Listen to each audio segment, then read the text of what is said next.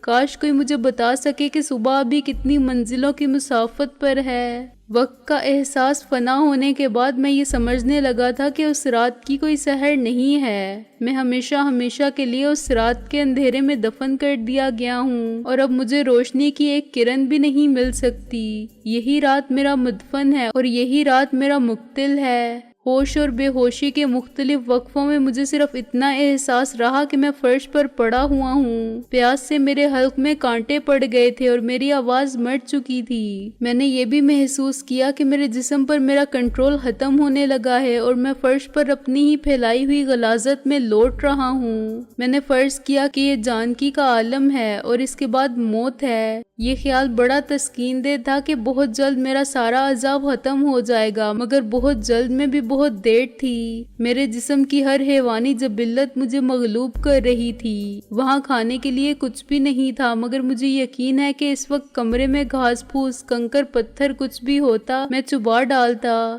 نیم دیوانگی کی کیفیت میں میرے ہاتھ نے خود اپنے کپڑے پھاڑ کر چبانے اور نگلنے کی بے سود کوشش کی۔ میری زبان سوکھ کر چمڑا ہو رہی تھی اور میرے منہ میں اتنا لباب بھی نہ تھا جو کپڑے کو تر کر سکتا۔ معلوم نہیں اس کمرے میں زندگی کی ایک بنیادی ضرورت کہاں سے پوری ہو رہی تھی۔ اس میں اتنی تازہ ہوا ضرور پہنچ رہی تھی کہ میں دم گھٹنے سے ہلاک نہیں ہوا تھا۔ آہستہ آہستہ میری جلد چٹکنے لگی، میرے بدن کا پانی خشک ہو رہا تھا اور میں اپنی موت کو قریب آتے دیکھ رہا تھا۔ مجھے اس وقت محسن یا رابعہ کا خیال تک نہیں آیا، میں صرف اپنی زندگی کے لیے لڑ رہا تھا اور ایک ایک سانس کی خاطر رحم کی بھیک مانگ رہا تھا۔ مجھے اب تک یقین آ چکا تھا کہ یہ رات نہیں کوئی تاریک زندان ہے جس کے راستوں سے سورج کی روشنی کی ایک کرن کا گزرنا محال ہے۔ باہر کی دنیا کے مقابلے میں یہ قید خانہ ایک قبر کی طرح تھا، فرق صرف یہ تھا کہ اس کا عذاب قبر کے عذاب سے زیادہ محسوس ہوتا تھا۔